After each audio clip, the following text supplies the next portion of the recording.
Oke, Oktober market review dan juga prediksi untuk bulan November bagaimana? Nah, dengan situasi resesi dan segala macam, apakah benar resesi atau menjadi recession atau menjadi reseh jadi.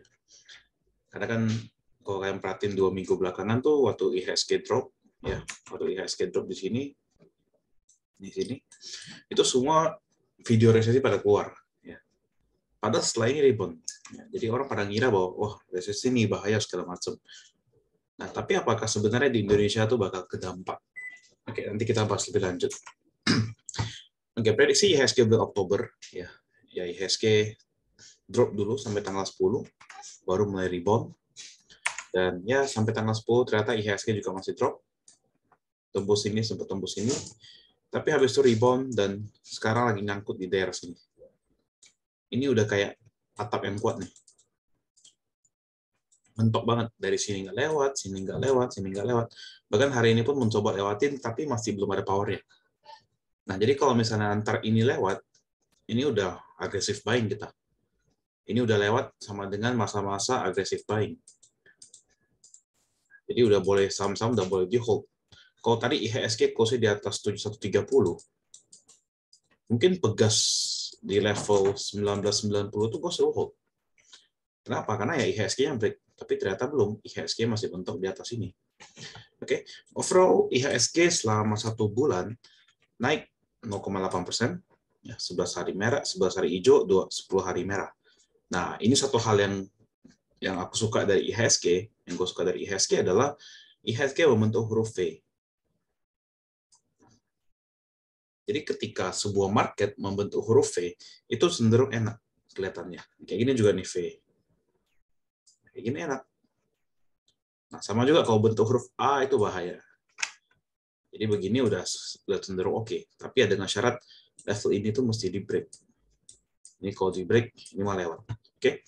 Nah, overall selama sebulan net foreign buy ya masih positif ya. Ya masih ada jual-jualan, cuma ya kita perhatiin yang dijual tuh apa sih sebenarnya.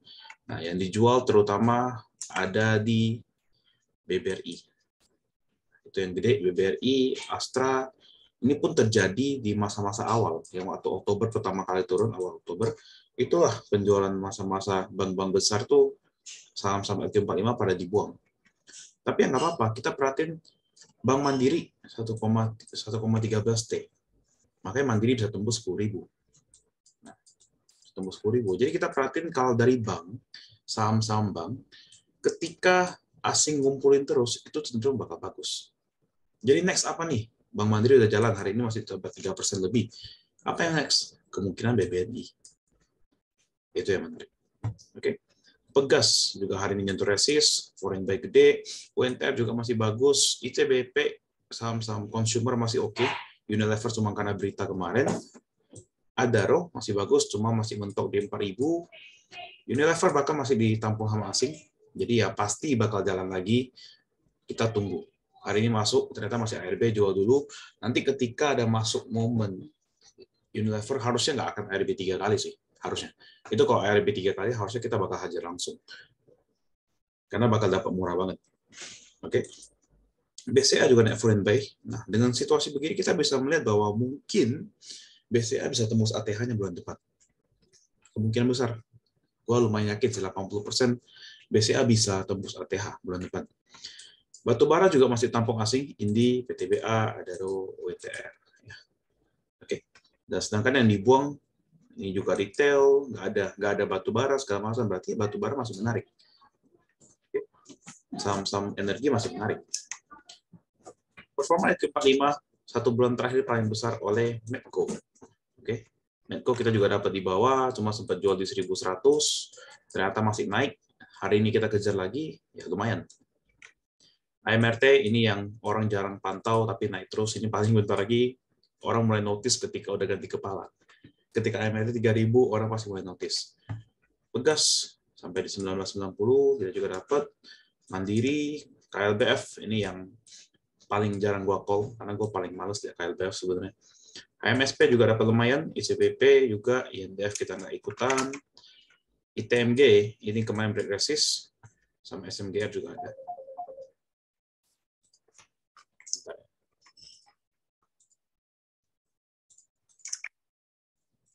Oke.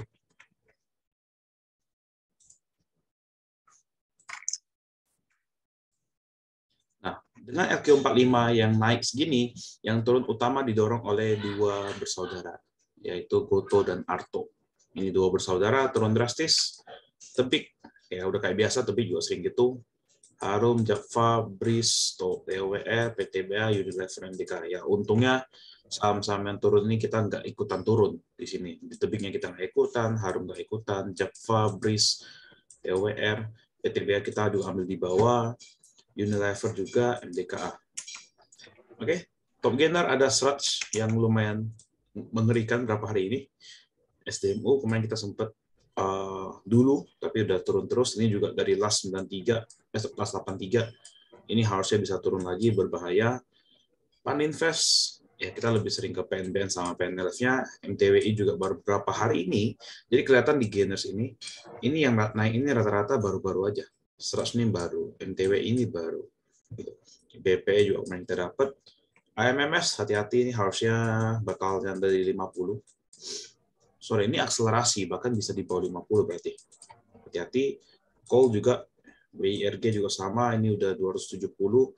Minimal ini bisa balik ke 100 lebih lah. SMDM dan PBRX hari ini baru mulai naik, ya kita ambil pasti bawah, nggak masalah. Oke, corporate action dari yang November yang menarik itu ada beberapa. Sido, Kamdet biasa, jadi yang investasi Sido ini lumayan. Kars, Eropa SLB, semoga nggak nunda lagi. Kalau ini nggak tunda, ini benar Eropa harusnya Kars bisa balik ke 100 ke atas. Oke. Ada PKPK, Eropa SLB. Kenapa PKPK menarik? Karena kalau kalian perhatiin pergerakan PKPK, itu kayak ada something. Itu antara mau ada akuisisi, atau antara ada pokoknya ada suatu corporate action yang bakal terjadi, yang bakal dibahas di sini, di Eropa SLB-nya. Nah, inilah menarik. Makanya, kenapa kalau kalian lihat chartnya PKPK dari harga 88 kemarin, sempat naik ke 200 lebih, terus naik lagi sampai ke 400. Nah, ini pasti ada sesuatu. PEPS, ini kemungkinan harus stock split. Ya. Kenapa harus stock split?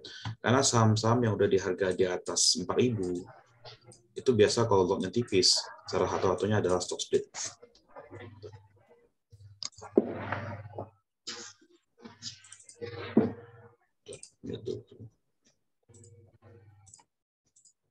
Oke.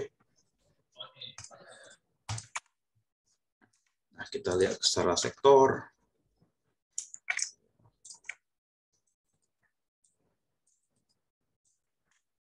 Oke, secara sektoral, infrastruktur masih turun, konstruksi turun, telekomunikasi juga nggak kemana-mana, jadi masih bakal bolak-balik. Nah, kelihatan kalau infrastruktur yang kali ini bergerak mengikuti IHSG. Jadi IHSG kemana, infrastrukturnya bakal kemana. Oke. Cyclical ini mulai rebound. Jadi ini ada salah satu, ini masuk ke bagian di mana chance untuk November ini lumayan bisa rebound. Cyclical tuh sama-sama seperti ya MAPI masih uptrend, ERA. Nah, ERA ada kemungkinan bisa menarik. Kalian tahu sendiri gue nggak suka sama ERA, tapi ada kemungkinan ERA soon bakal menarik. Ya.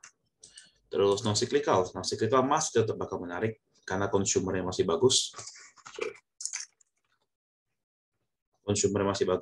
Jadi ya masih bisa ditahan, nggak masalah, harusnya masih bisa lanjut. Consumer, saham-saham rokok-rokokan itu masih bagus semua. Industrial ini bakal didorong oleh ASI, jadi ada kemungkinan ASI itu bakal jalan lagi kelihatannya, sama juga dengan UNTR. Properti ini udah mulai bottoming, udah mulai rebound juga, makanya kita masuk ke CTRA sama ASRI, APLN hari ini jalan, cuma masih agak ragu. Berapa agak ragu? Karena kalau kalian perhatiin properti lain tuh nggak menarik. BSDE, SMRA itu nggak menarik. Justru properti yang agak kecil. Yang properti ukuran besar cuma CTRA yang menarik. Basic industry ini bakal didorong oleh kertas-kertasan.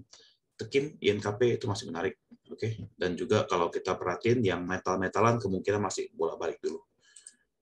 Teknologi ini yang harus di-skip terlebih dahulu. Kenapa? Karena ya nanti kita bahas di sesi 2 ada pembahasan kenapa saham-saham teknologi itu masih belum menarik. Finance, ini juga salah satu sektor pilihan yang menurut gue bakal jalan di bulan November sama Desember. Healthcare, ya seperti biasa, healthcare itu biasa geraknya agak berbeda. Ya, ketika biasa tuh ya paling beberapa saham doang yang gerak. Walaupun sebenarnya laporan-laporan keuangannya healthcare itu bagus-bagus sebenarnya.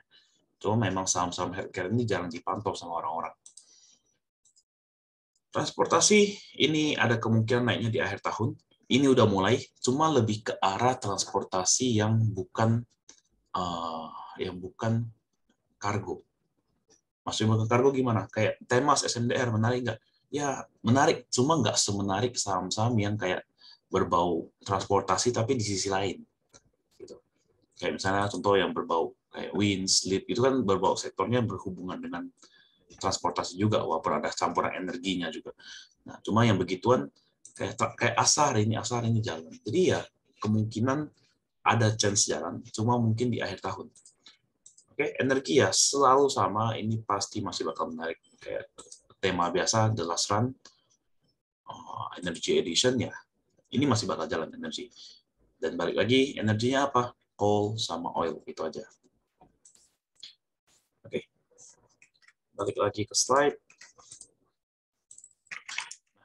Jadi kita melihat bulan lalu, Oktober ya, di bulan Oktober, chance yang naik tinggi adalah healthcare ya. Kita melihat healthcare juga emang naik bulan Oktober. Saham juga kemarin dapat, beberapa saham healthcare juga mulai jalan dikit. Finance kelihatan paling jelas, BMRI-nya paling jelas. Energi baru jalan lagi 2 minggu ini. Oil dan coal non cyclical kita perhatiin harusnya pada dapat sih, di HMSP itu pada dapat harusnya. HMSP, ICBP itu harusnya kalian pada dapat. Kenapa? Karena dua saham ini saham yang sebenarnya paling enak untuk masuk. Geraknya nggak terlalu liar, dan juga kalau mau dapat lot tebal bisa. Gitu. Medium infrastruktur, teknologi, dan bisnis industri. Ininya salah, ininya harusnya dikasih low aja, nggak bisa naik. Goto penyebab turun paling dalam. Basic industri ya kertas-kertasan jalan, infrastruktur ya konstruksi di sana-sana aja bolak-balik. Telekomunikasi juga nggak gerak. Oke, nah jadi untuk bulan November ada chance menurut gue yang bakal naik adalah finance. Ya, finance jadi ya berbasis bank-bank. Kita mengincar BBNI. Kita ngincar BBNI untuk tembus ke di atas 10.000. Oke, energi juga masih menarik. Cyclical. Ntar kita lihat cari entry point baru untuk era MAPI, S-Hardware, Asus. Nah, kita cari ntar. Industrial juga ada chance jalan dari ASI dan juga UNTR. Oke. Nah, properti ada chance untuk naik, di mana kita lihat properti rata-rata udah di daerah supportnya, jadi ada chance dia rebound tuh gede. Karena rata-rata di daerah supportnya itu support kuat, bukan support biasa. Jadi harusnya ada chance mereka bisa technical rebound. Infrastruktur ini lebih mengincar ke arah konstruksi. Kenapa konstruksi? Karena konstruksinya juga sama, agak mirip sama properti, udah pada di bawah. Oke. Non-cyclical, kita mengincar lagi di consumer, sama, consumer tetap masih menarik. Dan basic industry di kertas-kertasan juga, hari ini tekim break, INKP juga dekat resist, kalau bisa break harusnya masih menarik.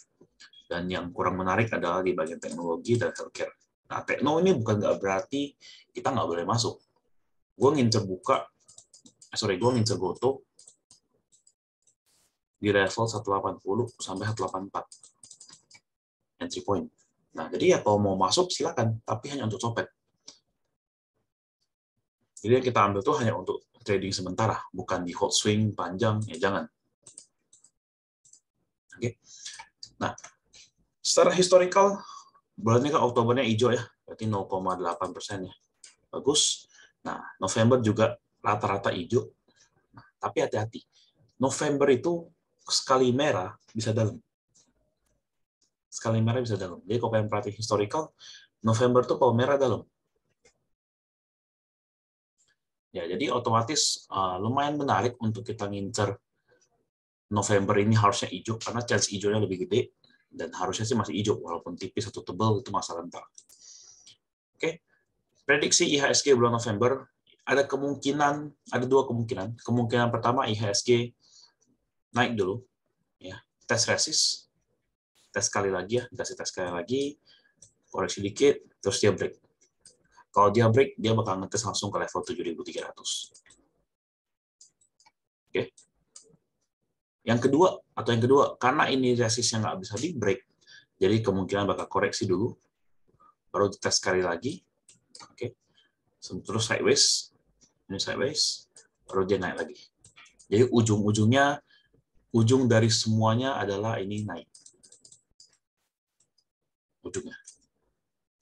Oke. Nah, pertanyaannya biasa gini.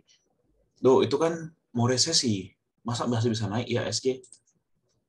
Mungkin banyak bakal naik gitu kan.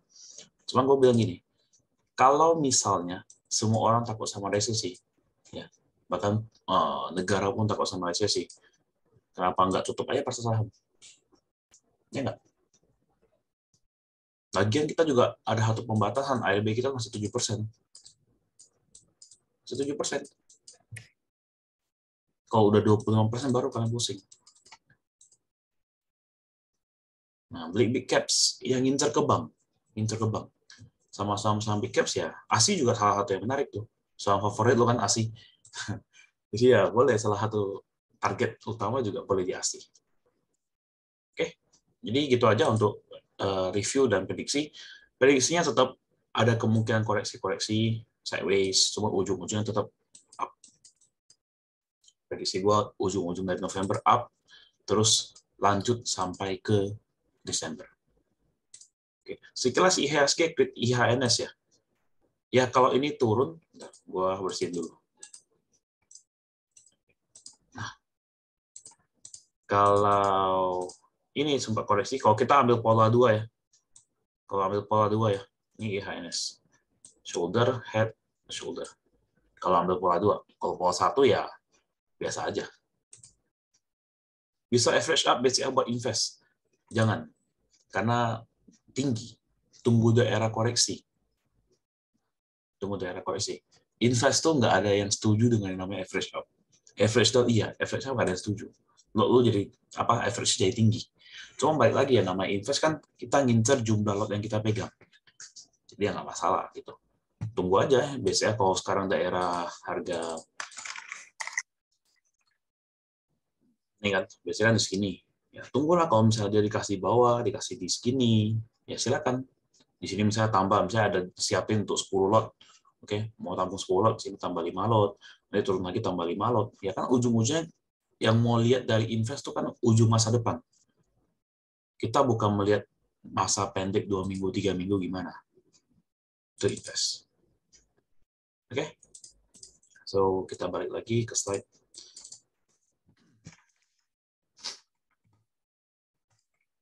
Oke.